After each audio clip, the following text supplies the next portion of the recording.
Hello, everyone, and welcome back to the Film School Rejects podcast. I'm your co-host Billy Howells, and joining me is. Skye Winston, hi. So, if you remember last week, we did the first 15 years of Pixar. Well, today we are following up on that and doing the second 15 years. So, essentially, we are doing everything from Cars 2 up until the last film was Inside Out 2, right? Yeah. So, yeah, basically everything from there. This is interesting because it's where Pixar have had some of their highest highs, but also their lowest lows. They have had some amazing films in this period. They've also had a rough time as well. So I think it's definitely going to make for an interesting discussion. So let's start with Cars 2. Um, Wait, I can't remember which is Cars 2 when they take it like It's like an abroad. espionage film. No, It's the one it with Lewis has like they Hamilton in go. it. Yeah, that's what I'm saying. It's the one with Lewis Hamilton, which automatically gives it a 10. I think I did watch Cars 2 much more than Cars 1, Mm-hmm. but that's because my brother was obsessed with Cars 2. Yeah. Like it was just always on, and it became like a joke in our household. The scene where he thinks it's like pistachio ice cream and it's wasabi. It became a big joke in Yeah. my household. So yeah, no, that film, I think it was very childhood. Like, I don't think it has as like good as moral message as the first one, or I'm just not remembering that there's a moral message. Yeah, I think just the writing in general for this one was nowhere near as strong. I mean, I think the third act of it's really fun, but it almost feels like a completely different movie. But yeah, it just felt like they didn't really have an idea for a sequel. Um, and Yeah. it is one of the first Pixar films I think people went, oh, they can make a bad movie. I wouldn't say it's just more fun than it is moral, Hmm. so it doesn't feel like a Pixar movie. I It's think not as that's memorable because of that. no, exactly. But then there's some other ones on this list that I could not even tell you what happened. So then moving on to Brave. This is interesting because I watched Brave literally for the first time the other day to prepare for this, so it's very very fresh in my mind. There's nothing particularly wrong with it. I just don't like it. Mm. Like it really irks me somewhere inside me. Um. Also, maybe it's due to the fact with everyone mentions this film as soon as I say that I'm Scottish, it gets mentioned. I go, Yeah, yeah, like Brave, and then the one with all the gingers in it. Um, I didn't find it very funny. Like, yeah, her brothers get turned into birds. I guess that's funny, haha. But like, it's okay. It's got some good moments, but overall, I just didn't find the heart of it particularly strong. I didn't really care for the mother daughter relationship. If I think if that was more set up well, then it would have worked. But it wasn't, and I think my big issue with Brave is that it feels like two movies were trying to be made. It feels like someone was trying to make a heartfelt story about a mother and daughter, but then because this film had two different directors and it had production issues, and yeah, it feels like someone really wanted to make that heartfelt story, but then someone else just went, no, let's make fun movie with bears, yeah, and no, I do. they I see that. clash. It didn't work at all. Yeah, it felt like two different people directed it, and I think that was the issue. Yeah, I didn't feel the soul of the film. Yeah, It felt very empty, and yeah, the fact that that's the film that everyone references when they about my heritage, I'm like, yeah, great, cool, thank you. but I think it is unfortunate because I think Merida is a really good. Is it Merida? Yeah, I think Merida. she has the potential to be a really great character, and like that character deserved a better movie around her. I think because I think her character and how likable her character was one of the strong points of the movie. It was just kind of everything around her just kind of fell apart a bit. So we have two disasters, and then we have one of the best films that Pixar has ever made its entire history. And it's not Inside Out. It is Monsters University, aka the best film ever. It's so funny. It makes me forgive the fact that it comes from Monsters Inc. originally, which is a terrible film. Monsters University is the most goated film ever. You can watch it 10 times and not get bored. It's the perfect sit-down film. I mean, I don't think I've seen this movie since cinemas, to be honest. So, God, this movie came out 12 years ago. And, I mean, I remember I really liked it at the time, but I think kind of looking back on it, I mean, it's fun, but it doesn't have the depth Monsters Inc. does. It's not Monsters Inc. It's... No, but he finds himself in and he works out what makes him him and what makes him scary. I think it's a good it's a good moment for people that are going off to uni and stuff I just... to know that your people are out there. You just haven't found them yet. I just don't think we needed to see the origins of these characters meeting. I would have much preferred a Monsters Inc. sequel where, we see the evolution of these characters more than anything else. Again, I don't think this movie's bad at all. I just think Monsters Inc. is far superior. Moving on to what I think is one of the best films ever. Oh god. Inside Out. I think this is in my top 20 of all time. It's top 5 Pixar for me. I adore this movie. It's funny, it's inventive, but it's got so much heart, man. Every time I see this movie, I tear up. Every time, without fail. I love Inside Out. It's genius. I think in terms of inventiveness, this is Pixar at its peak. Pixar at its If best. they remove Joy. I hate her. What's wrong with Also, Joy? I also don't feel like there's much of a story because first 5 minutes, last 5 minutes are really interesting. But then the entire part, they're just in her brain, and Joy is being really annoying. And the second one, I think had a better journey. I can't watch the first one; it drags so long. Second one's better. I think this one has better pacing than the second one, because I think the second act of the second movie is basically the exact same. And I like the second. We'll get onto it. I like the second movie, but I think the second act of the second movie is basically the exact same second act of this movie. But better. No. Yeah, because it's too slow in this film. Yeah, no, I think everything in this movie is necessary for that emotional payoff in the third act. That third act, just every time, Bing Bong, oh my god, Bing Bong. His death scene is one of the saddest death scenes in cinematic history. I'm not being sarcastic. I don't know a single maybe except for you now, but I don't know a single person that is not emotionally affected by the death of Bing Bong. Okay, so what was the part that you like the most about the film? It's the end? I mean... That's my favourite part too. That is one of the Myself best finished. parts. The end scene where she kind of has that heart-to-heart with her parents, or that or the Bing Bong death scene. Both very sad scenes, but I think they're both the most impactful scenes in the movie. The scenes that really, really get you right here. And that only happens because the build-up to all of them in the first and the second act is so well done.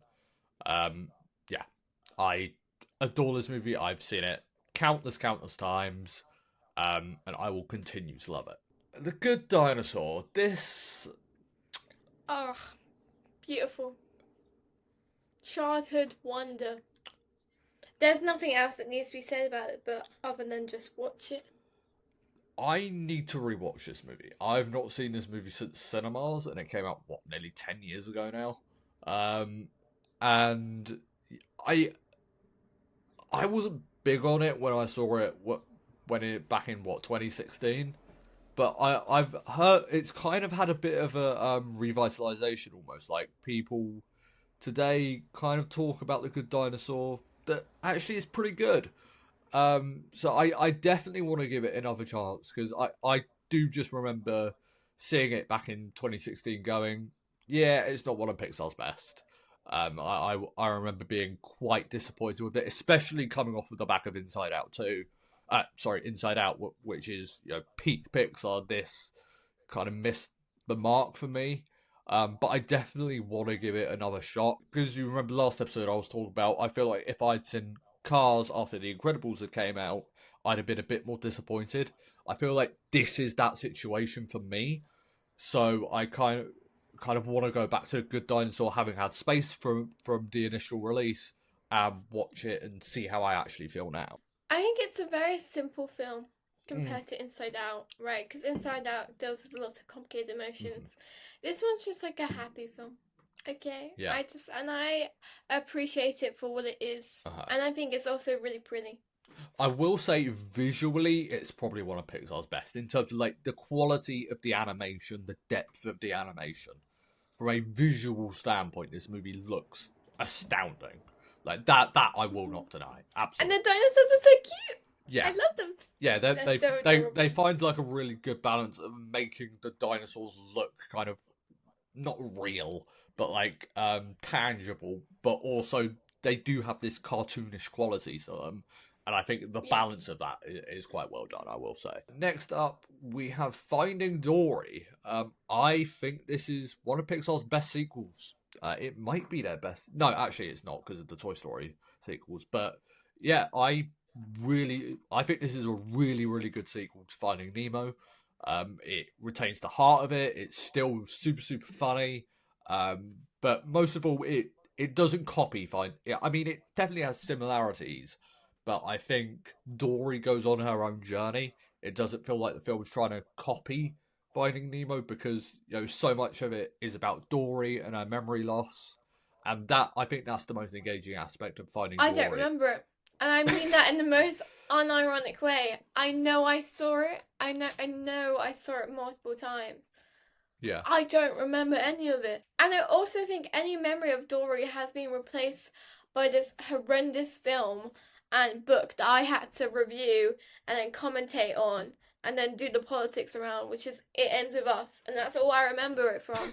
That's all I remember Dory as. Wait, Dory's been ruined but for me. what?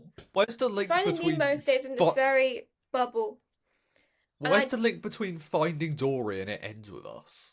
have you not read the book? Oh, right. In the book, it's just like the whole thing of just keep swimming.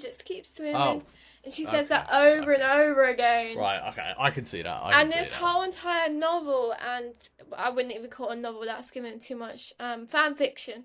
No, that's rude to fan fiction. Whatever it is, right? Wattpad story. No, that's rude to Wattpad. Okay, it's ingrained in my head, and I hate it. And I think because of that, I don't remember Finding Dory.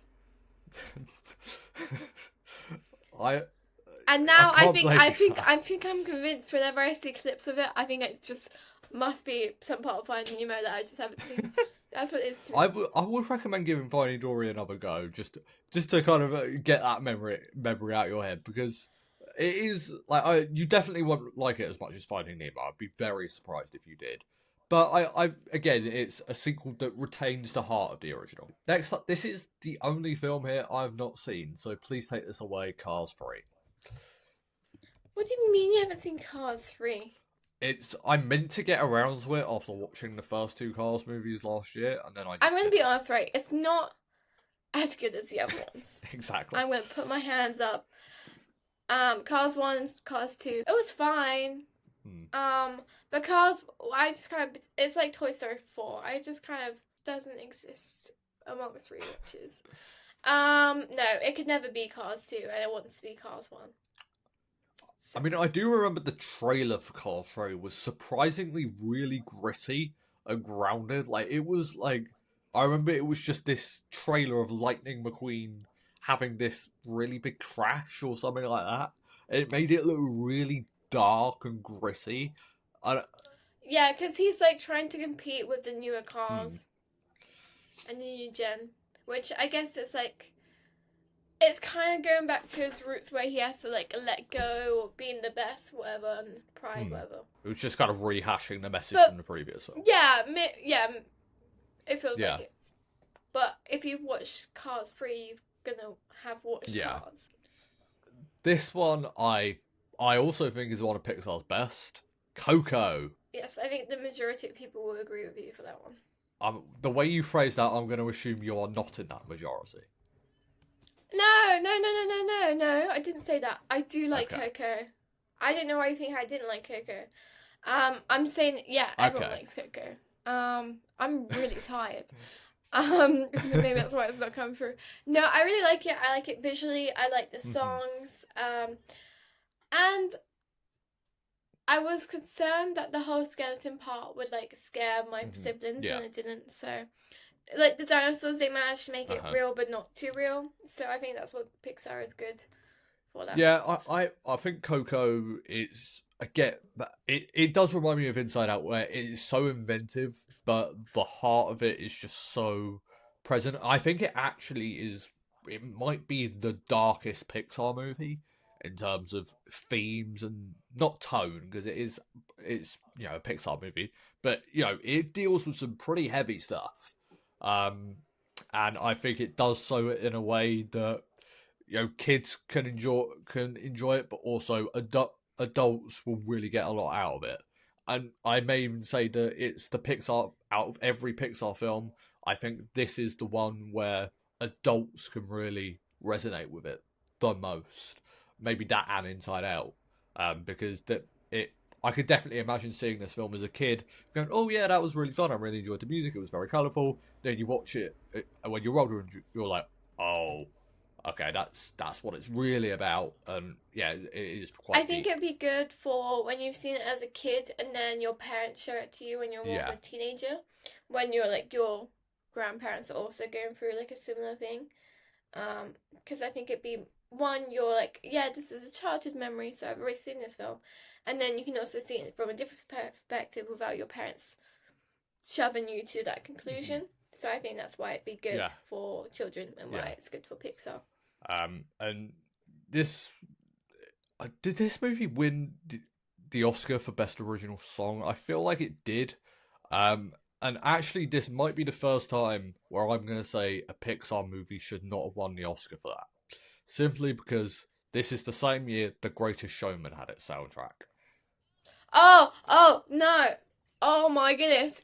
This man loves this, The Greatest Showman. I I remember watching it in cinemas, and I still say it to this day. It's in the bloody title, The Greatest Showman.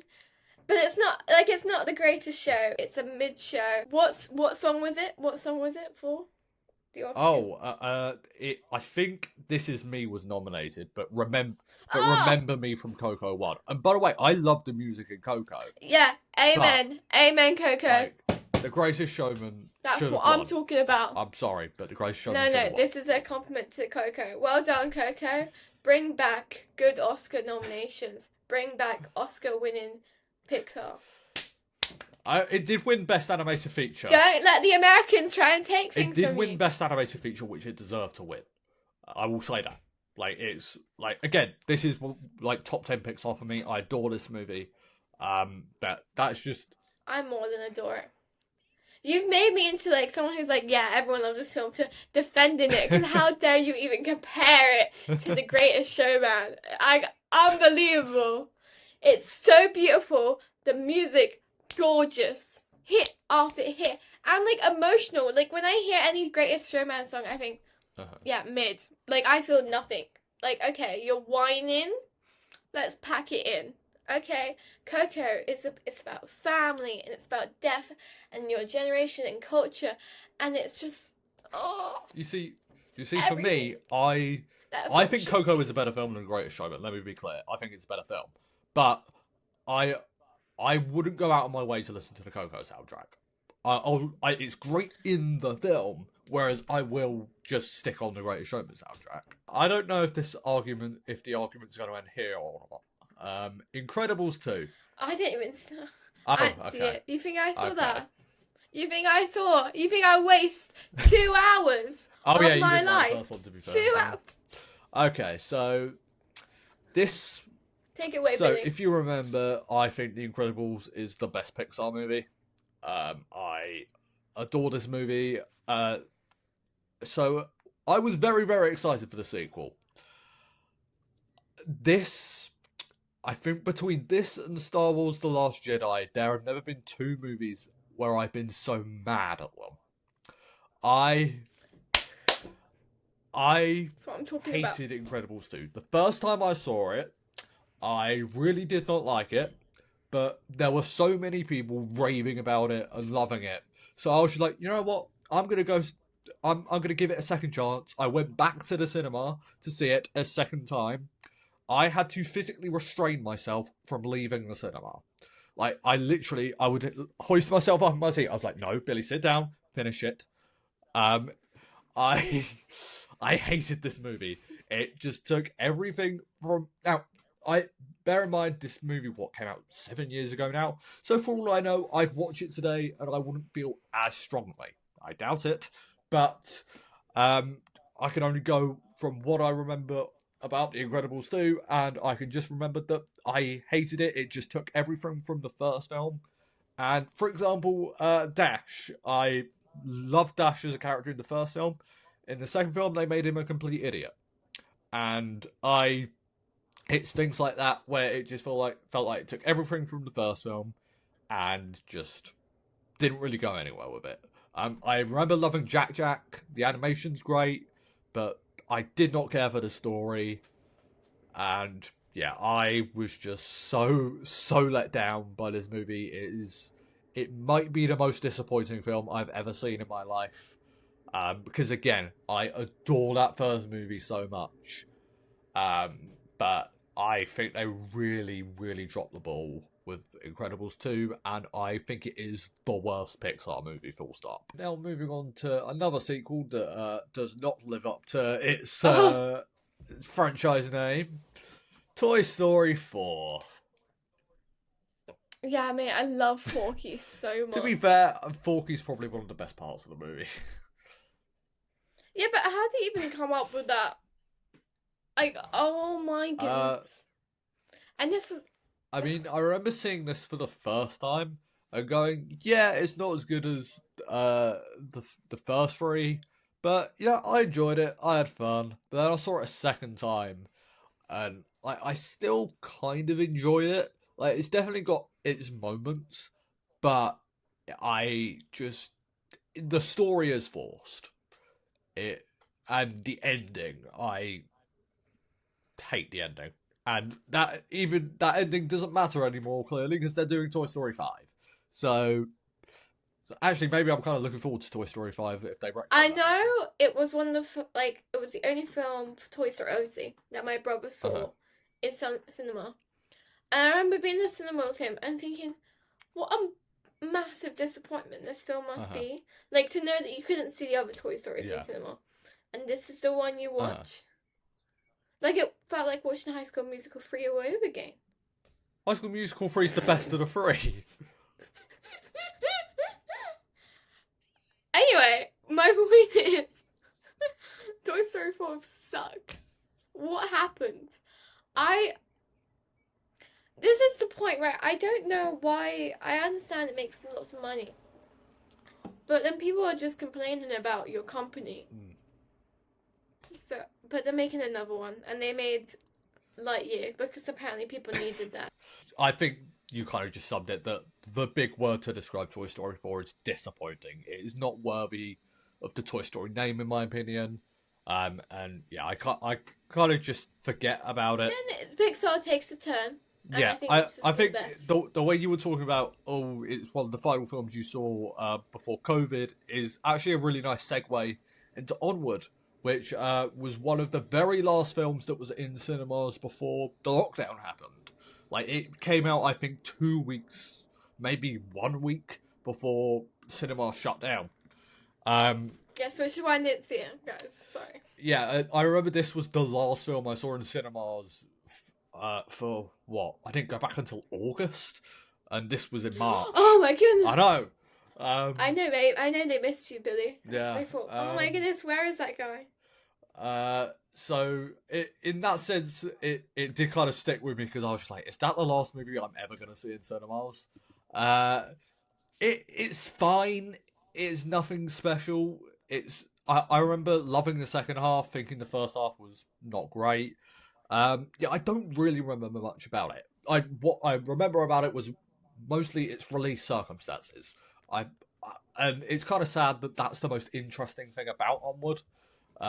Nothing in the movie. It's one of those cases where kind of not necessarily behind the scenes, but everything surrounding the actual film is more interesting than the film itself.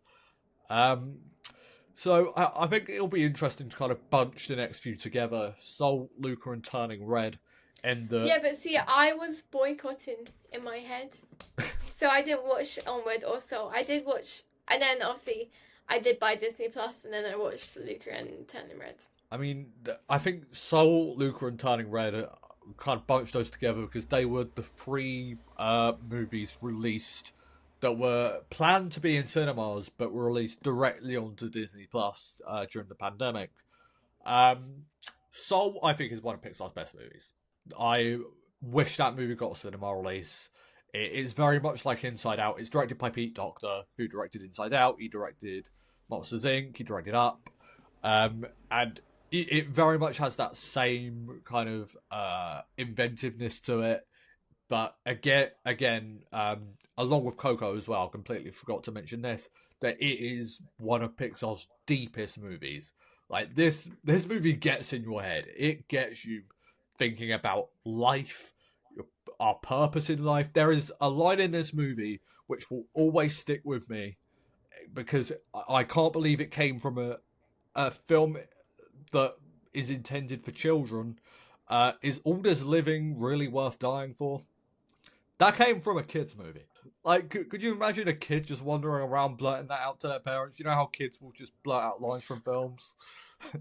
I know my brother has said some things over the years, and I look at him and think, maybe you shouldn't be reading that many books. Yeah. Maybe I am a bad influence. Uh, It's definitely on my list to watch when I rebuy Disney Plus, which will be when the next Percy Jackson comes out. I will watch it then. Yeah, Soul is a beautiful movie. Pete Docter is, I think, one of the best filmmakers to ever work. I mean, he's only made 4 movies, but the 4 movies he has made have been absolute dynamite. Yeah, a brilliant film. So Luca and Turning Red, I'll just kind of bunch these together. They're both okay. I wasn't particularly fond of them. I mean, I didn't think either of them were bad. Yeah, they were fine. They had entertaining parts to them, but they did feel like this kind of we'll talk about this more. But they felt like the start of this kind of decline a bit for Pixar. Pixar kind of got into a bit of a slump, and it did start with Luca, which again is fine, but it's not a movie I particularly remember well. And the same with Turning Red. They're both really good ideas. I mean, especially Turning Red, it's a really inventive idea. But the execution of it just wasn't quite there. Lightyear, this is an interesting one because I think out of all the recent Pixar movies we've just discussed that were released on Disney Plus, this was the first one to go back to cinemas. And out of all of them, I think this is the one that should have been released on Disney Plus. It feels like a Disney Yeah. Plus film. You know, it feels like an extra. You know, when they have like, there's like, because obviously they did like the whole Forky series, right? And they had like some extras of like films going on Disney Plus because what was Disney gonna do during lockdown other than make extras? That feels like that. It's like the whole What If episodes of Marvel. You don't need to see it in cinema. It can just be like an extra thing you put on. I remember I was really excited for this movie because the trailers like made it like a proper space epic. Like this movie looked, you know, in terms of scale, it just looked like this epic adventure. And yeah, it just didn't justify its existence. It didn't need. There's nothing in this movie. Like I don't watch the Toy Story movies now and go, oh yeah, I see these differently. I mean, I love the idea of it. But this is the film Andy would have seen, you know, because Andy bought Buzz Lightyear as a toy because he saw a film, and this is the film he saw. I love that idea, but the execution just made me go, really, Andy? That's what you were obsessed with? And what they did with Emperor Zurg, I mean, I mean, I remember before they kind of had the big reveal with Emperor Zurg, I was like, is it Zurg or Zog? I can't remember.